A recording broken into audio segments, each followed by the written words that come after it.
It's another day and it's another unboxing ng ating Bluetti series. So today pinadalan tayo ni Bluetti ng isa sa pinakabagong power station nila. Available na to sa market ngayon. Ito yung tinatawag na Elite 30B2. So Elite 30B2, ito yung direct upgrade ng ating EB3A. So meron din tayo ditong EB3A sa bahay. Later on dito sa video natin magkakaroon din tayo ng comparison. Pero for now, tara unbox muna natin to.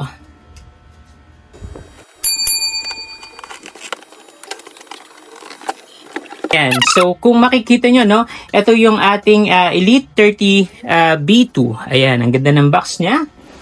Ayan. Other side, sa likod. At, ayan. Ayan. So, unbox natin. Tingnan natin. So, pag mag-unbox kayo, lagi nyong ikikip yung box para in case need nyo ipa-warranty or ibalik, pwede natin ibalik yan. So, ang una natin makikita ay yung kanyang manual. Ito yung manual niya. And Elite 30B2. So, mahalagang binabasa to in case na may kailangan kayong malaman. Nandito lang yan sa manual. So, next natin, yung kanyang accessory box. Ayan, ito yung accessory box niya. Open natin. So, dito ang laman ng accessory box ay yung kanyang car charging cable at yung kanyang AC cable. Meron din tayo dito, ito grounding screw. Pero dito napansin ko na wala na tayo ditong solar charging. Siguro most likely yung ating Elite 30B2 kasi is pwede naman talaga siyang i-fast charge through AC. Pero siguro mas maganda rin kung meron siyang solar charging cable. Pero kung since wala tayo ditong solar charging cable, pwede rin naman tayo bumili sa Lazada. Ayan, set aside natin to. At ito na yung ating Elite 30B2. So, dito sa Elite 30B2, no, actually nabuksan ko na to, na-test ko na to, pero syempre, part ng video natin is to unbox para sa point of view ng nakararami. Gustong-gusto ko to kasi ang ganda ng kulay niya. Ito yung kulay niya.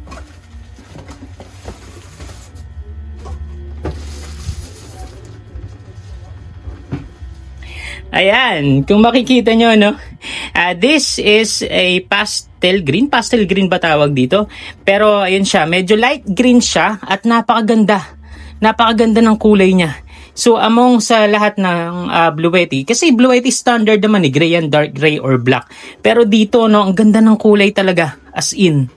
Tapos yung LCD screen niya, no, black na black. Kitang-kita mo yung quality, ang ganda ng kulay. So dito pa lang, parang pag gusto mo talaga ng green, wala ka nang pakialam sa specs, bibili mo na agad to. Pero syempre, kung ano man yung specs nito is itetest din natin yan para sa real time or sa real world testing natin kung maganda nga ba ang power station na to. So na-unbox na natin and then this time paliwanag naman natin yung specifications ng ating power station. So this time, ipapaliwanag naman natin yung specifications ng ating Elite 30B2. So sa harap pa lang, makikita na natin yung kanyang specifications pero paliwanag pa rin natin yan isa-isa. So dito pa lang makikita na natin yung DC/PB input or yung kanyang DC at yung solar input.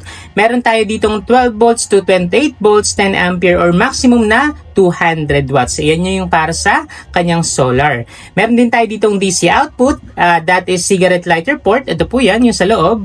Ayan. 12 volts, 10 amps or 120 watts. Meron din tayo ditong 5521 port. 12 volts, 8 amps.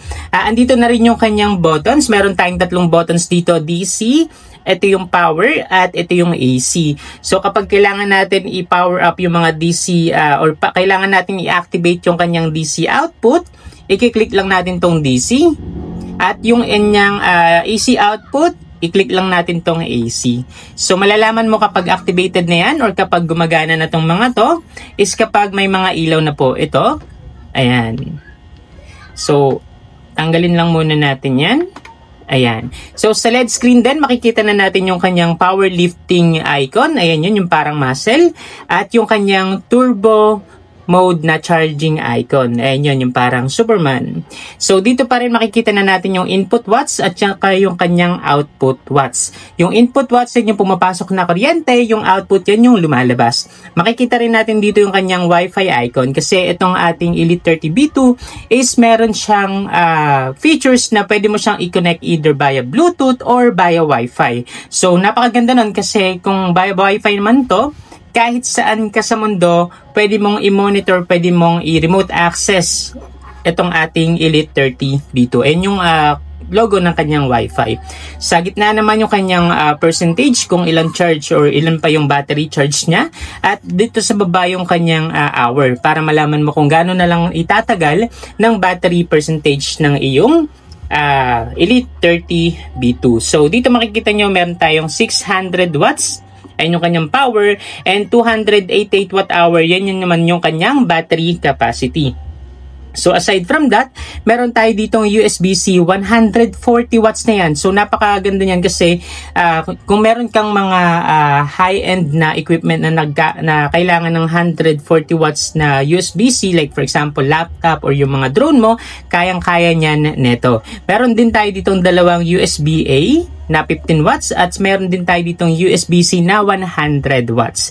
So sa harap meron din tayo ditong dalawang AC ports, pero although dalawa lang yan, pwede ka naman magkabit ng extension basta hindi ka lalagpas dito sa 600 watts. This is also pure sine wave. Pure sine wave ibig sabihin mas malinis yung kanyang daloy ng kuryente kumpara sa mga modified sine wave.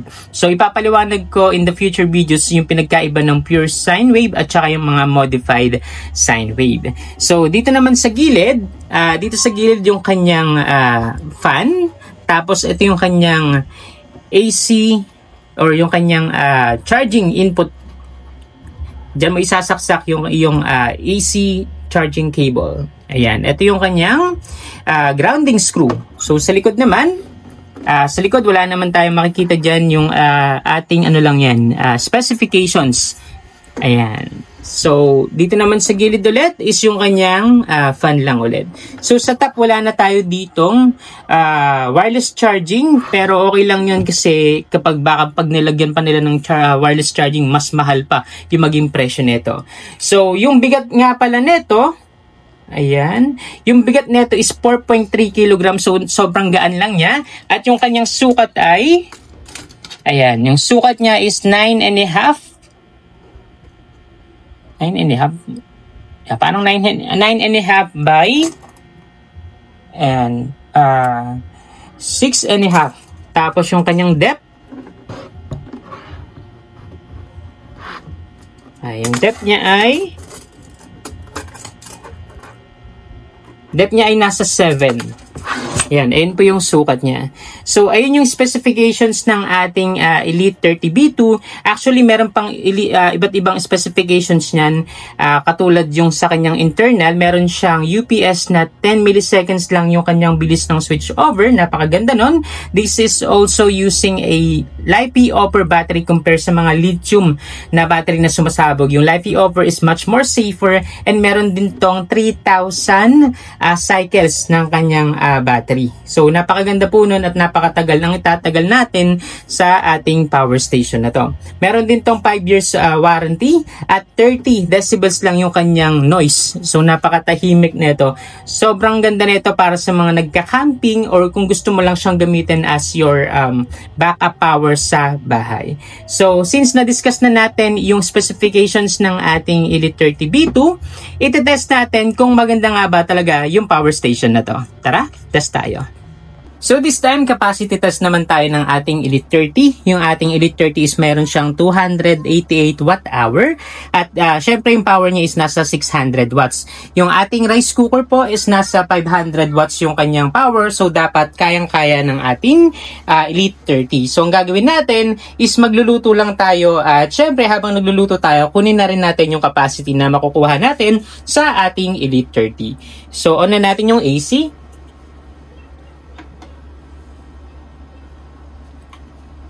Ayan, so kung nakita nyo, no, nagkaroon na ng power.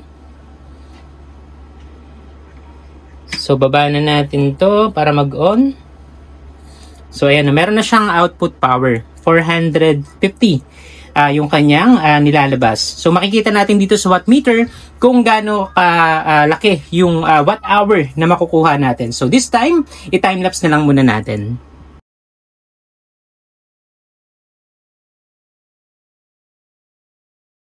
So, hinto muna natin no, yung ating time-lapse kasi Yung ating kanin kasi naluto na, so wala na siyang kinukuhang kuryente sa ating Elite 30. So ang gagawin naman natin, tanggalin muna natin to. Ayan. So luto na yung kanin natin. Set aside muna natin to. Tapos, i-charge naman natin yung ating EB3A. Ayan. So, kukuha lang ako ng cable.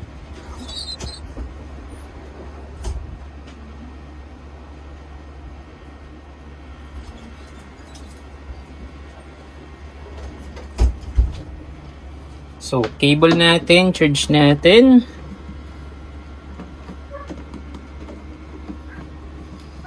Ayan, so antayin natin ulit na magkaroon ng input. Ayan na.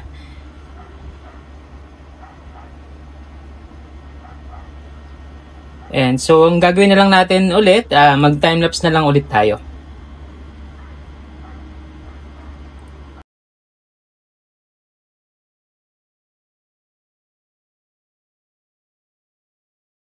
So, ayun, natapos na nga yung ating capacity test. Kung makikita natin yung ating Elite 30 V2 is 0% na from 100%. So, ang nangyari is meron tayong or nakasaing tayo ng ating rice cooker. Na-charge pa natin yung ating EB3A. Yan, nagkaroon pa ng 44%. Pero nasa 9% kanina yan. Pero yan, nakagamit tayo sa dalawang appliances or dalawang device natin dito. And yung total na nakuha natin ay ayan. So, ang nakuha natin, medyo malabo. Ayan. So, yung nakuha natin is 261 261 watt-hour. Wherein yung ating capacity is 288 watt-hour. So, kung i-compute natin yan, 90% ng ating capacity is usable sa ating Bluetti. So, bakit hindi nga ba siya 100%? Saan napupunta yung 10%? Yung 10% is yung ating mismong power station kasi nagtitira yan ng few watt-hour para sa sarili niya. Kaya kung makikita nyo na kapag binubuksan natin, nag-open pa rin kasi meron pa rin naman siyang nililimit para sa sarili niya. Also, meron kasi itong BMS. So, yung BMS na yun kailangan i-powered up para mabuhay yung unit in case na malobat. So, napakahalaga nun para hindi ma-deadbad yung ating Bluetti. Also, meron tayong tinatawag na conversion loss. Yung mga battery kasi natin na naka-store sa ating Elite 30 V2 is DC yan. So, kapag gumagamit tayo ng AC, kino-convert natin yung DC to AC at during those conversion, nagkakaroon tayo ng conversion loss na tinatawag. So, yun yung mga factor kung bakit hindi talaga 100% nakukuha yung ating capacity. Pero 90% is sobrang taas na po niyan kasi yung usual lang sa market or sa standard talaga is 85%. Yun yung passing. Pero 90%, having 90% sa usable capacity neto is napakaganda ng ating capacity test at usable dito sa ating Elite 30 V2. So, dito sa capacity test natin, approve tayo dyan. So, wala nga lang tayong magagamit na appliances ngayon, no, para sa ating lifting power. Pero yan, ginaya nyo naman yung rice cooker. Anyway, kasi ano naman to 600 watts, 500 watts lang yun. Pero kapag nagkaroon ulit tayo ng another appliances, isasama ko na lang ulit siya sa ating next video. So this time, charging test tayo ng ating Elite 30 V2 para malaman natin kung gaano nga ba kabilis i-charge or ma-full charge from 0% to 100% ang ating power station. So meron tayong AC cable dito, nakasaksak na yan dito sa ating Elite 30 V2 at gagamit tayo na ito ng wattmeter para malaman natin kung ilang oras natin ma-full charge yung ating Elite 30 V2. So without further ado, tara, test na natin to.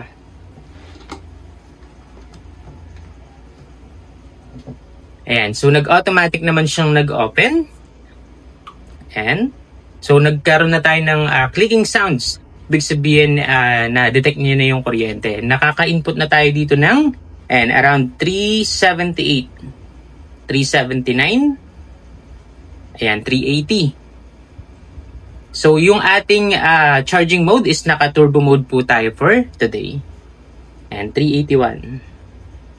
Tapos meron tayo dito sa watt meter, no? May oras dito with seconds as well para malaman natin kung gaano natin katagal mapu-full charge or gaano natin kabilis mapu-full charge ang ating Elite 30B2. So this time, time lapse na lang muna natin to.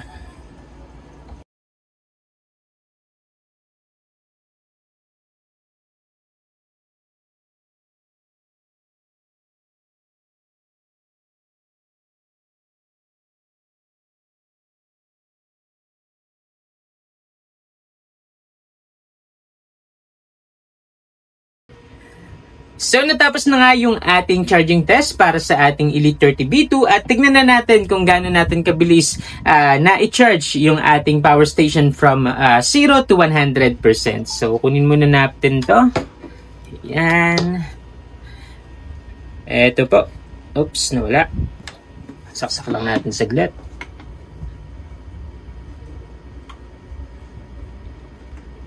Ayan. Ayan, kung makikita nyo, no, ayan, 1 hour and 19 minutes. So, like, 1 hour and 20 minutes, fully charged na po yung ating Elite 30B2 from 0% to 100%. Ganun po kabilis i-charge or ma-i-charge natin yung ating power station. So, napakagandang result yan kasi especially kung nagmamadali po kayo. For example, nagka-brownout dun sa lugar nyo tapos meron kayong kakilala sa ibang lugar. Pwede nyo pong dalhin yung power station, makicharge po kayo dun. In just 1 hour and 20 minutes, pwede na po kayong umuwi. At magagamit nyo na po sa inyong bahay yung ating power station. So, ganyan po kaganda at kabilis yung ating charging test. So, dito sa charging test, approve tayo dyan. So this time, app navigation naman tayo para sa ating Elite 30B2. Dito nga sa ating application, no, kung makikita nyo, usual pa rin siya as like others.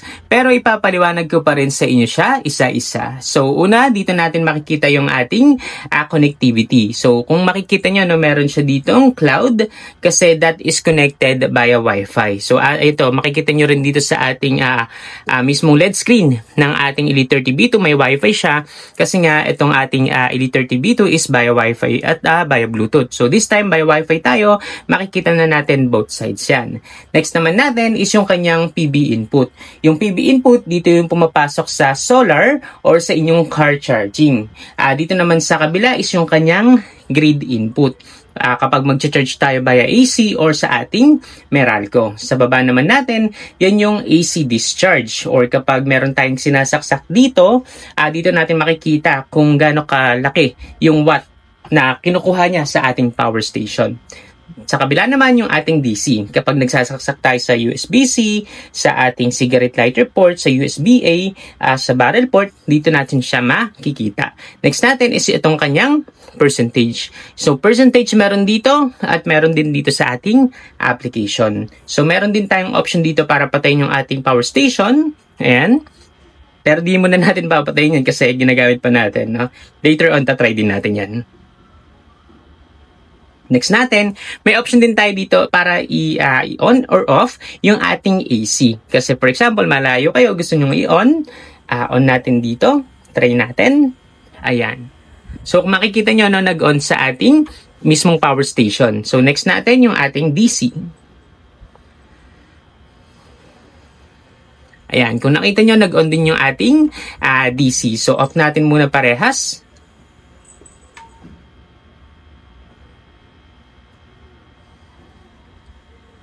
Ayan, ayun yung sinasabi ko na pinagkaiba ng iba't ibang power station kasi kahit naka-Wi-Fi ka lang, for example, nasa malayong lugar ka, pwede mong i-on or off yung inyong AC at DC. Or pwede mong i-monitor yung pinaka-power station mo.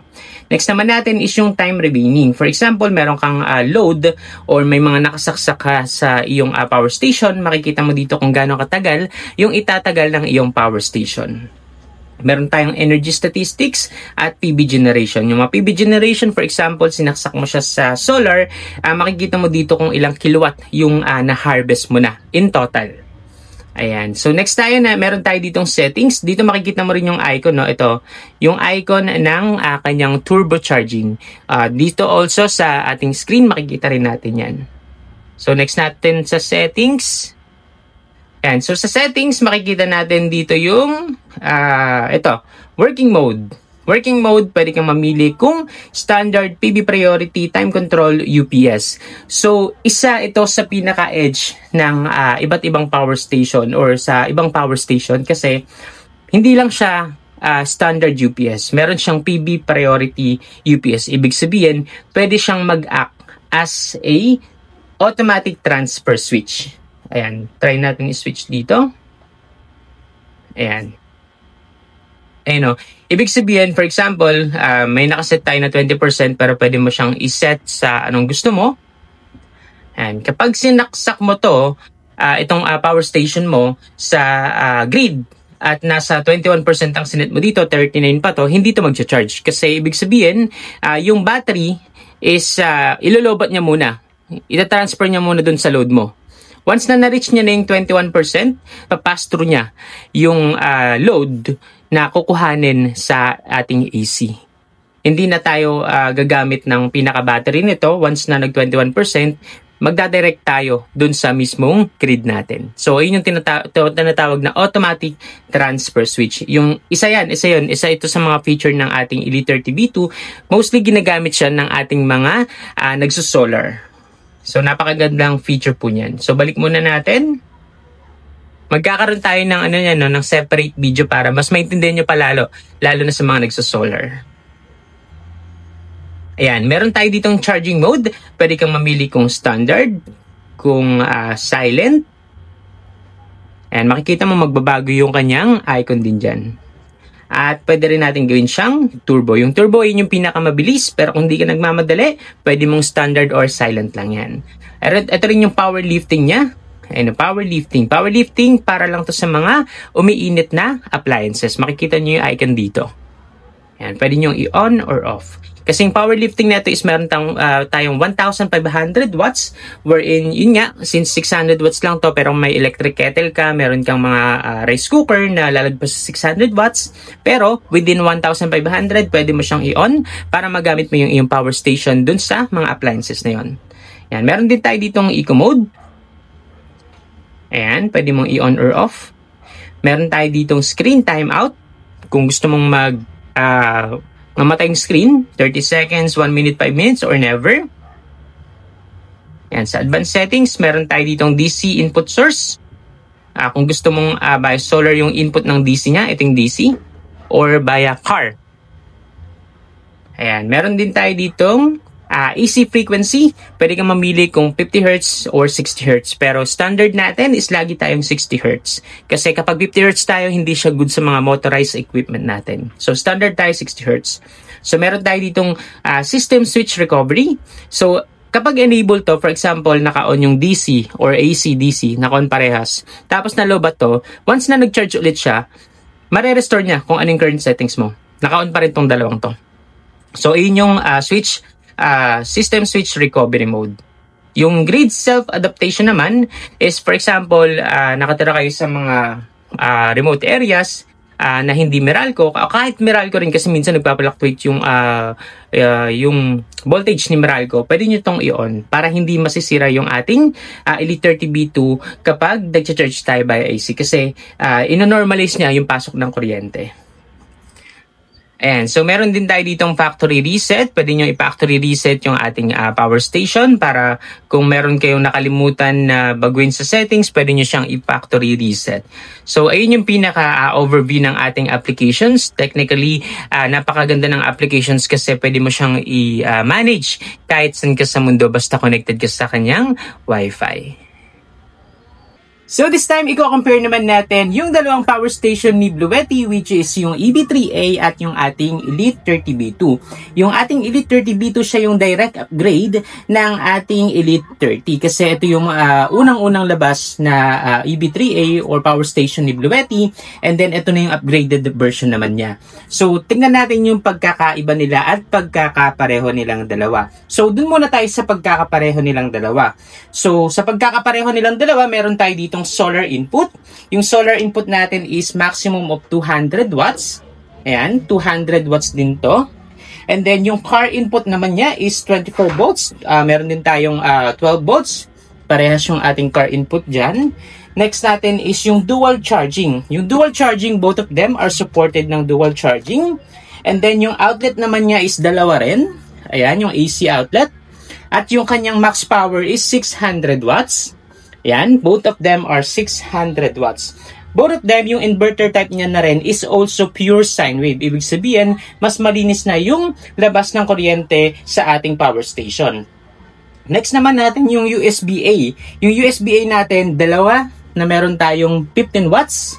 And then meron din tayong cigarette lighter port. Ayan. Ating cigarette lighter port.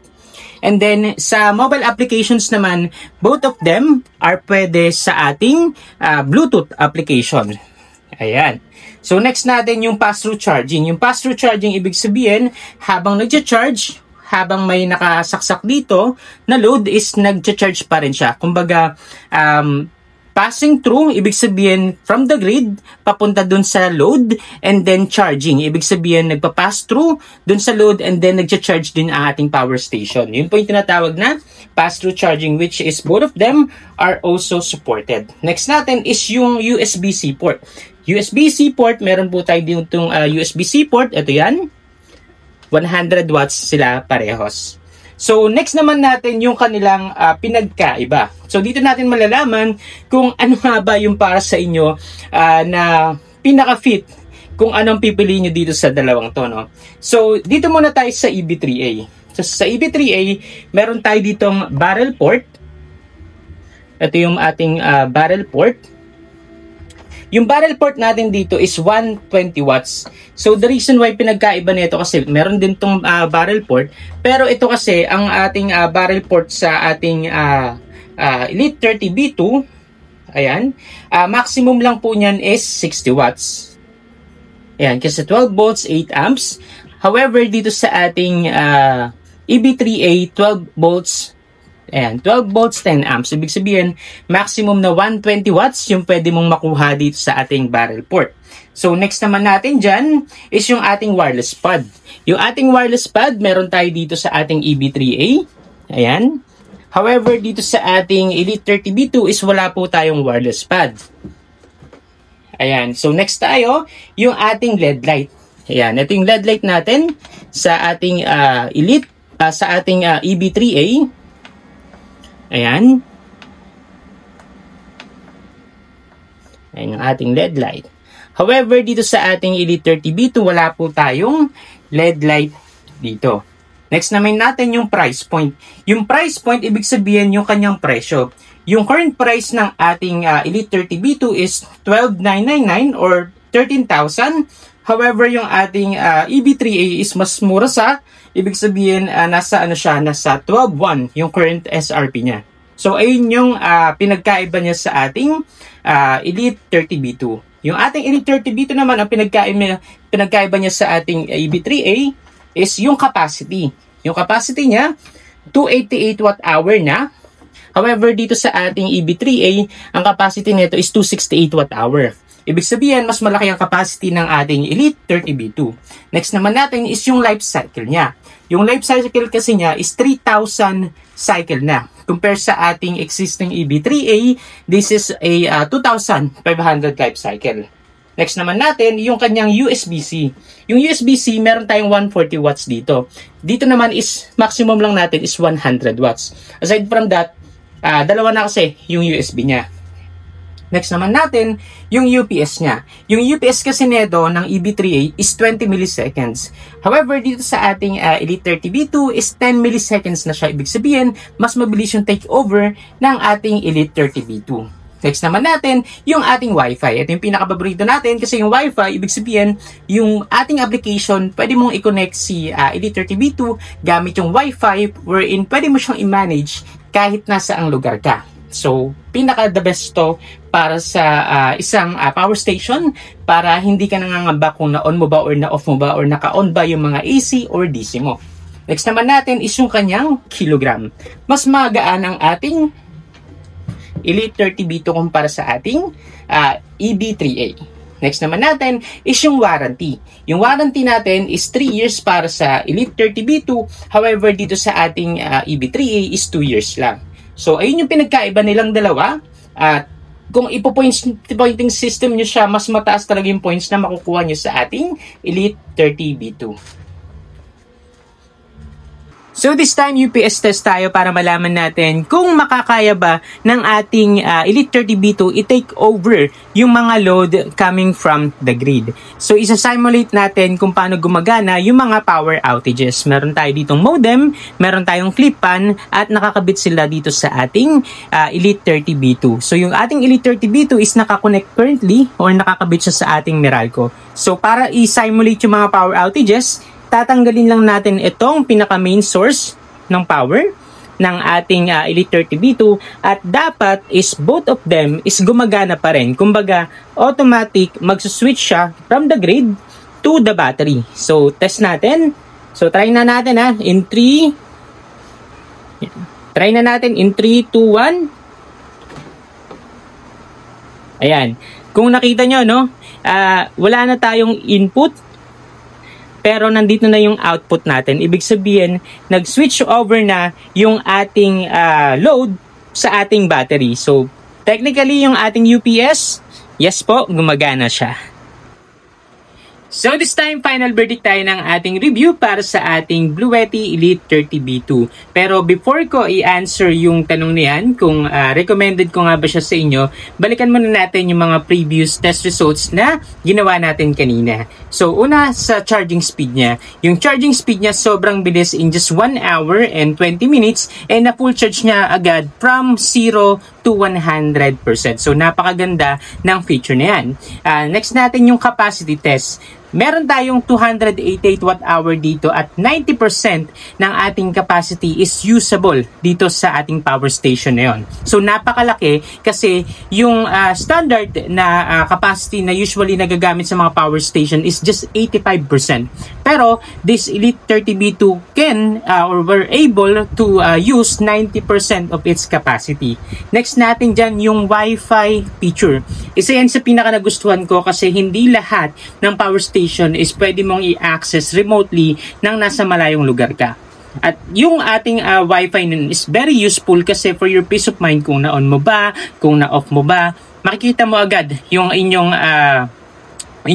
power station through the app, pwede mo pang i-manage yan. Next natin yung UPS test. UPS test works, 10 milliseconds works din talaga. Aside from that, meron tong 3 years capacity, mas magaan kumpara sa ibang power station like EB3A at 3,000 na rin yung kanyang life cycle. So kung tatanungin ako ulit, kung maire-recommend ko ba yung ating Elite 30B2, ang aking sagot is yes na yes po. Sobrang recommended, napakaganda ng kulay, isa talaga yung kulay sa pinaka nagustuhan ko at lalong-lalo na yung performance. So, ayun lang po yung ating review. Thank you so much sa mga nanonood ngayon and see you sa aking next video.